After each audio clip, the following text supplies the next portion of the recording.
اس کا مطلب ہے شیطان اچانک بندے کو گمراہ نہیں کرتا.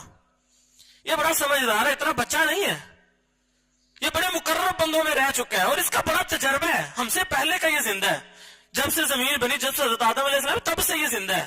اس کو بڑا تجربہ ہے انسان کو کیسے ورگلانا ہے, بڑے طریقے سے انسان کے نفسیات کے مطابق, اس کے دماغ کے مطابق, اس کی سوچ کے مطابق اس کو گمراہ کرتا ہے. تو اللہ رب العزت نے کہا اس کے قدموں کی بھی پیروی نہ کرنا. کیا کرتا ہے, پہلے آپ کو کسی ایک چیز سے دستبردار کرے گا, اچھا یار ٹھیک ہے چلو داڑھی, چلو کوئی بات نہیں یار, کچھ نہیں ہوتا, اتنی دنیا نہیں رکھتی, خیر آپ یہ کٹوا لو, پہلے داڑھی سے دور کرے گا. پھر آپ کے لباس سے بھی, کپڑا ٹکنا سے, کیا سارے لوگ تجھے دیکھ رہے ہیں, عجیب سے لگ رہا ہے, ایک ایک, اچھا چل یار ٹیون ہی لگی نا موبائل کی, خیر ہے, اچھا ٹک ٹاک ہے یار, بچے ہیں, خیر اپنانے دو. چھوٹی چھوٹی باتیں آہستہ آہستہ آہستہ آپ کو دین سے دور لیتا جائے گا. بس اوقات آپ کو کوئی خیر کی بات بھی بتائے گا, کیونکہ باطل ایک ایسی چیز ہے جو ڈائریکٹ دکھتی نہیں ہے, اس کو ہمیشہ حق میں نہ لپیٹ کے